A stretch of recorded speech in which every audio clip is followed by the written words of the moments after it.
Coach, I think as a start, the initiative that we have here, dialogue, men and boys involvement in the protection. I mean, especially given what we are going through as a country with all the femicide and the rapes that we've been hearing, must be a good start. I think it's a brilliant initiative. If you look at the current situation in the country, firstly, let me thank the organizers for inviting me. I think it was important also to be part of this initiative because I'm a father of 3 boys, and that is very important to understand that activism against women and children abuse is very key. It's an international campaign, and as South Africans, I think we have taken the lead in addressing our situation in the country.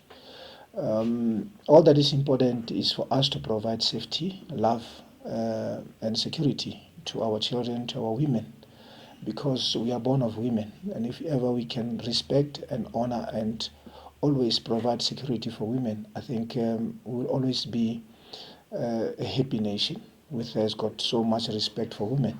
But currently, I think what is happening is because of the background. And the background I'm referring to violence in our communities. And that can always be a trigger point for our boys and men to be able to end up getting involved with violence and rape against women and children. But the most important thing, I think, it's an informal education that has to be taken out there into the communities. Celebrities, people of higher status or higher level in the community should go out there and speak to the people and make them aware that we are creating a very hostile community if ever we don't take care of women and children. And I think South Africa, with the media platforms that we have in this country, can always play a very important role in doing that, because children should not be exposed to danger, should not be exposed to pornographic movies, and children should not be exposed to too much of explicit social activities. So by so doing, I think it starts with us as adults.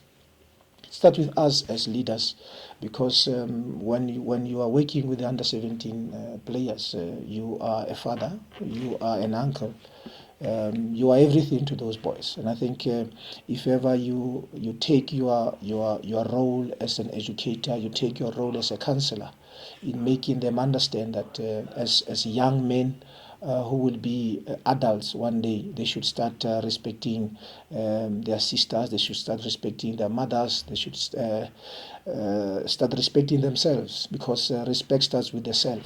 And whenever you respect yourself, it will always be upon yourself not to hurt somebody, or not maybe to engage in rape activities, disrespecting women, disrespecting your mothers. So I think that is very important for me to say, the education side of it.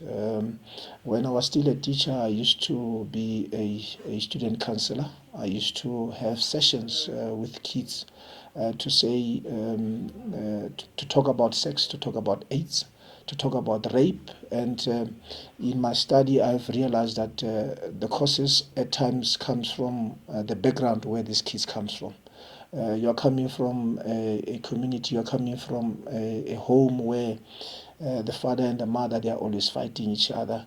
You come from an environment where the father and the mother, there is no privacy when it comes to adult activities, whatever time. So if you live in a one bedroom house, you sleep together with your kids, and whenever that time comes, kids at times happens to be aware of these things.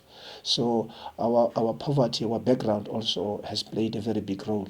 So that is why I'm saying, let's use the schools to be more of an educative center, where we teach kids about sex, we teach kids about sexuality, we teach kids about HIV and AIDS and sexual transmitted diseases. In so doing, we'll be able to make them aware of how best they can protect themselves. And I think, like I said, if we can use leadership we have in the country, if we can use the media platforms in the country, we will have a way of maybe bringing it down and maybe ultimately It might not happen overnight, but ultimately we'll have a very safe environment for our kids, for our children, for our women, because I am, even though my mother is late, but I still love my mother.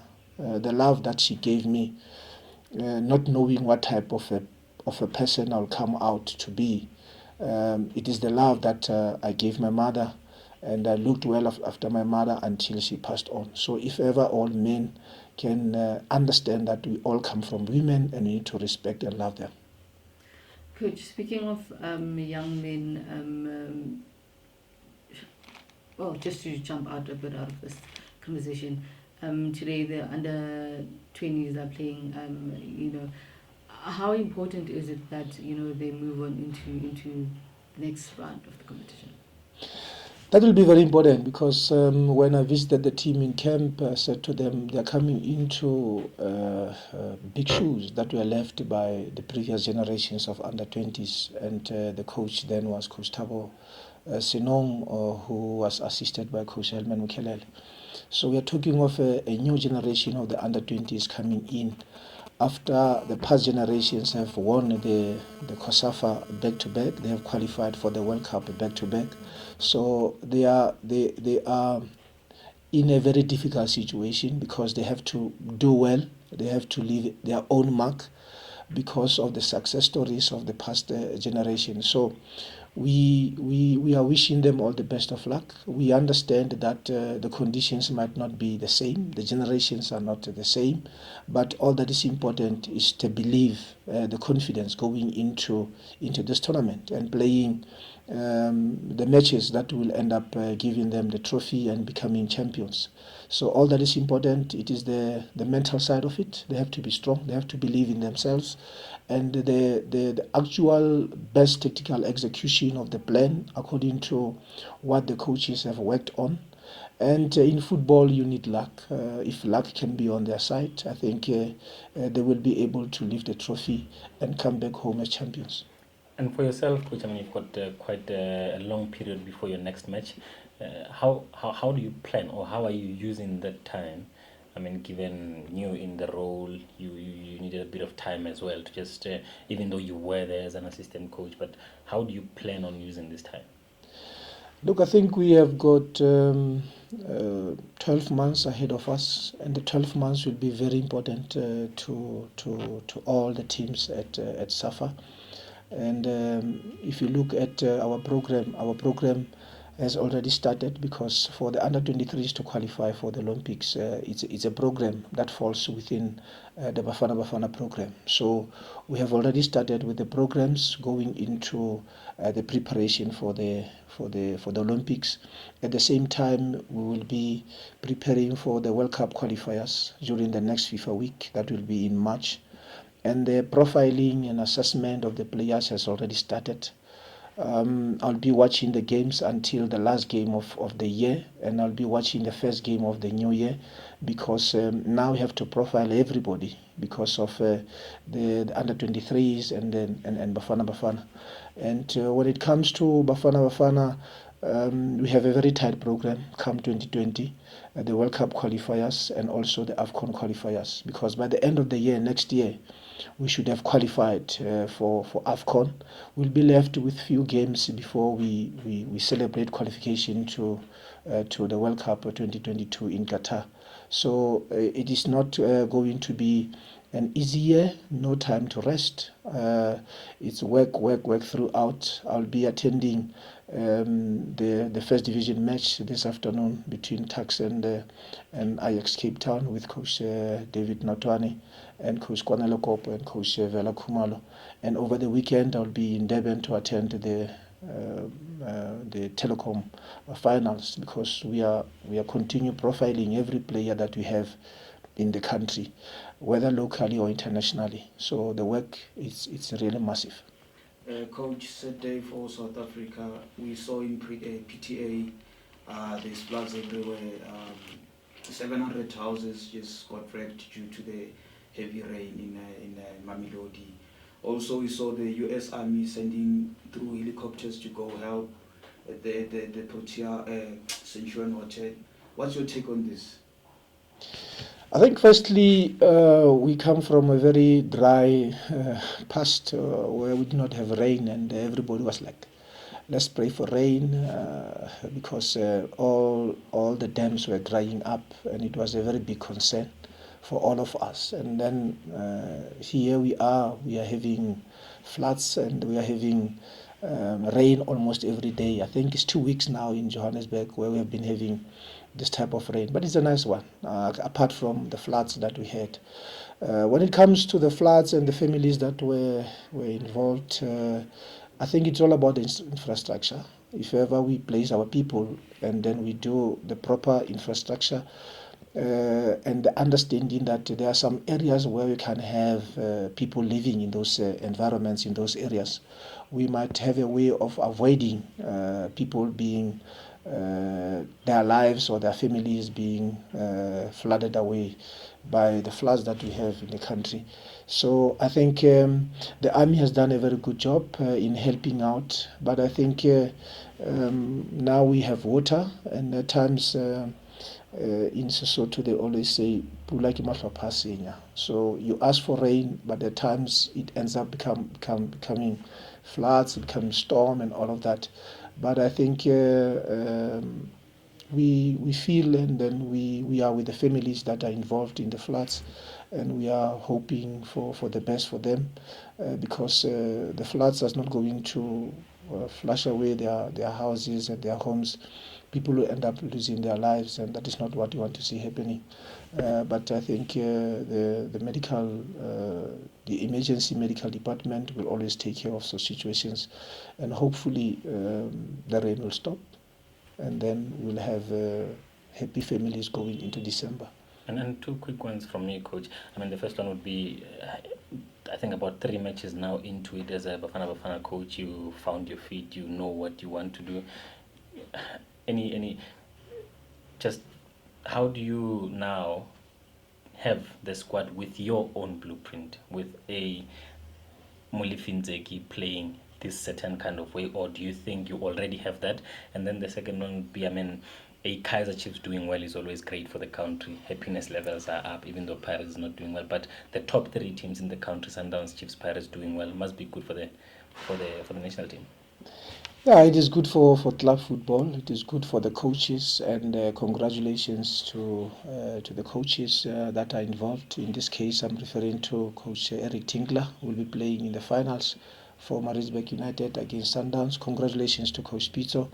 I think he's doing very well with his technical team, and with Coach Ernst Middendorp, with the success story of Kaizer Chiefs. I think the team is doing very well, and Kaizer Chiefs supporters are happy, the management of Kaizer Chiefs is very happy, and the players are also very happy.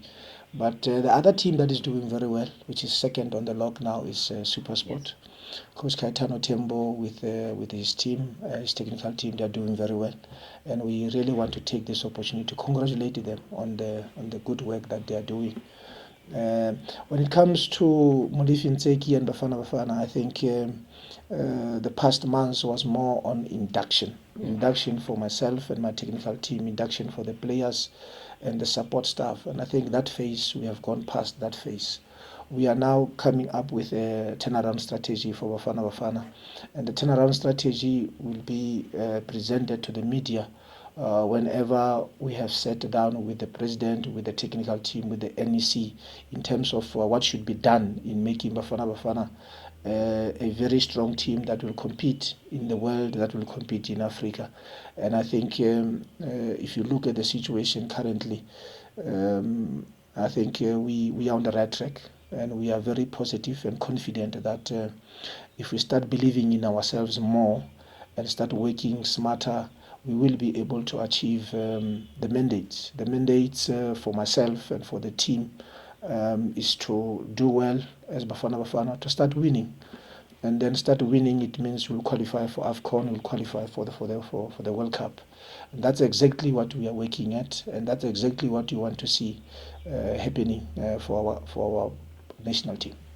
You have anything? No, I think that's Okay, last one from me then, Coach. Contract finally signed. I'm sure you must be having one less thing to worry about, just getting straight on the job. Vote of confidence as well from some.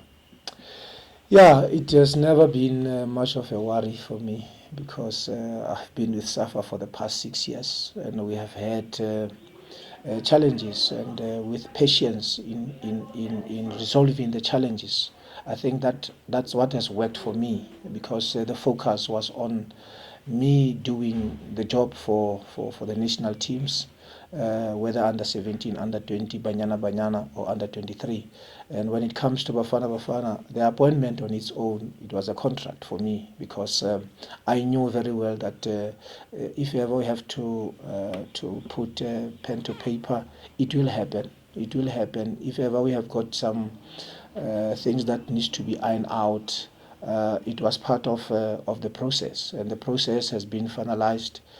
All the parties are happy, and I'm looking forward to continue with the plan in making Bafana Bafana a winning team.